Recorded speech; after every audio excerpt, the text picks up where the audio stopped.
Assalamualaikum warahmatullahi wabarakatuh. Kami dari kelompok 2 yang beranggotakan Delima, Lutfiana Arbiah, dan Yulia Baikircher.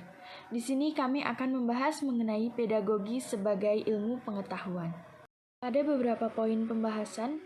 Yang pertama mengenai konsep pedagogi, yang kedua pedagogi sebagai ilmu, ketiga status keilmuan pedagogi, keempat karakteristik keilmuan pedagogi, dan yang kelima orientasi pedagogi kritis.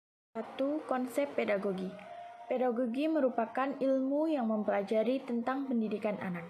Dalam bahasa Yunani kuno, terdapat dua kata, yaitu paidos yang berarti anak dan agogos yang berarti mengantar, membimbing, dan memimpin. Menurut Sadullah dalam Hukvel 2018, ilmu yang mempelajari masalah membimbing anak ke arah tujuan tertentu, yaitu supaya anak kelak mampu secara mandiri menyelesaikan tugas hidupnya. Sedangkan menurut Sadullah sendiri, 2014, pedagogi adalah ilmu yang membahas pendidikan anak. Pedagogi merupakan teori pendidikan anak. Menurut Kurniasih 2017, ada beberapa manfaat dan fungsi. Manfaat yang pertama, memanusiakan manusia. Kedua, membantu agar anak di kemudian hari dapat memahami dan menjalani kehidupan. Yang ketiga, membantu anak menjadi lebih kritis. Dan yang keempat, mengembangkan kepribadian siswa yang sehat. Sedangkan fungsinya yang pertama, memahami fenomena pendidikan secara sistematis. Dua, memberikan petunjuk bagi pendidik. Ketiga, menghindari terjadinya kesalahan dalam mendidik anak. Dan yang keempat, mengenal diri sendiri dan melakukan koreksi. 2. Pedagogi sebagai ilmu. Pengertian ilmu, secara etimologis, ilmu berasal dari kata alama atau bahasa Arab yang berarti tahu. Sedangkan menurut George Thomas Whitepatrick dalam bukunya Introduction of Philosophy mengatakan bahwa dalam bahasa Latin dikenal kata scior yang berarti tahu. Berdasarkan asal kata tersebut, maka ilmu diartikan sebagai pengetahuan. Rotasi, yang keempat pengetahuan empiris, yang kelima pengetahuan otoritatif, yang keenam pengetahuan akal sehat, yang ketujuh pengetahuan ilmiah, yang kedelapan pengetahuan filosofi, dan yang kesembilan pengetahuan agama. Penggunaan istilah ilmu menurut Titus dalam Syarifuddin dan Kurniasih. Yang pertama ada bodies of knowledge, yaitu mempelajari mengenai fisika, kimia, dan psikologi. Yang kedua, ada a body of systematic knowledge, di mana mempelajari mengenai konsep-konsep, hipotetis-hipotetis, hukum-hukum, teori-teori yang tersusun secara sistematis dan dibangun melalui kerja para ilmuwan. Dan yang ketiga, ada cara kerja tertentu, yaitu mengenai metode ilmiah. Syarat pokok dalam disiplin ilmu yang otonom. 1. Memiliki objek studi atau objek formal. Yang kedua, metodis atau menggunakan metode penelitian ilmiah. Dan yang ketiga, sistematis atau hasil studi merupakan satu kesatuan pengetahuan mengenai objek studi yang tersusun saling berhubungan secara terpadu. Yang ketiga, status keilmuan pedagogi.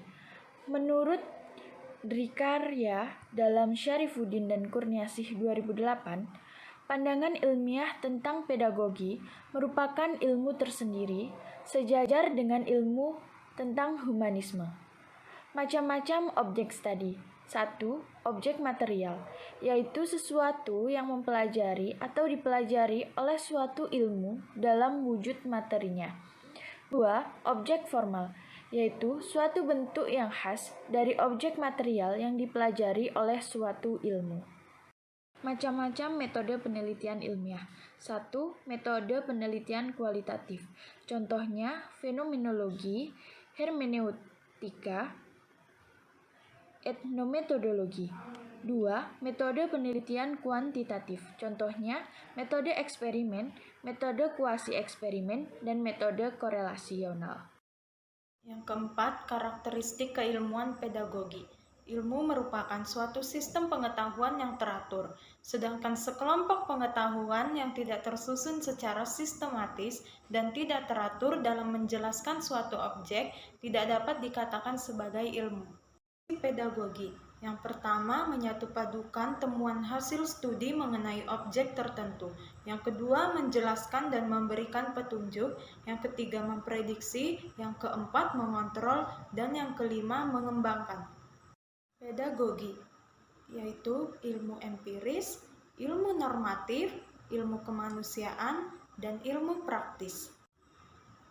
Sistematika pedagogi terbagi menjadi dua, yaitu pedagogi teoritis dan pedagogi praktis. Yang kelima, orientasi pedagogi kritis. Pedagogi kritis lahir dari dua refleksi dalam kehidupan Pablo Freire. Yang pertama, pedagogi kritis merupakan kesadaran kritis yang dialami sepanjang hidupnya. Yang kedua, praktik pendidikan yang sangat membelenggu. Pola pendidikan yang pertama Freire, pola pendidikan yang terjadi antara guru dengan siswa menggunakan model watak bercerita. Yang kedua Hutver, guru dan siswa sama-sama menjadi subjek. Yang ketiga McLaren, pedagogi kritis merupakan sebuah proses dialektis dan mendukung proses dialog yang saling mempengaruhi. Yang keempat Freire, mengganti pola pendidikan menindas dengan pendidikan yang berorientasi kemanusiaan. Pedagogi kritis merupakan sebuah pendekatan yang diadopsi oleh guru-guru progresif untuk mengurangi ketimpangan dalam basis kelas sosial. Pedagogi juga mengkampanyekan perjuangan sosial dengan mengusung semangat kelas yang anti-rasis berdasarkan inisiatif kebijakan dan kurikulum. Kesimpulannya, pedagogi merupakan ilmu yang mempelajari tentang pendidikan anak. Secara etimologis, ilmu berasal dari kata alama atau bahasa Arab yang berarti tahu. George Thomas White Patrick dalam bukunya Introduction to Philosophy mengatakan bahwa dalam bahasa Latin dikenal kata scio, scire, yang berarti tahu. Berdasarkan penjelasan mengenai ilmu, hal tersebut menjadikan adanya syarat-syarat pokok dalam disiplin ilmu. Selain syarat, terdapat juga mengenai karakteristik keilmuan pedagogi, yaitu ilmu merupakan suatu sistem pengetahuan yang teratur, sedangkan sekelompok pengetahuan yang tidak tersusun secara sistematis dan tidak teratur dalam menjelaskan suatu objek tidak dapat dikatakan sebagai ilmu. Terlepas dari dua hal tersebut, juga terdapat orientasi akan adanya pola-pola pendidikan.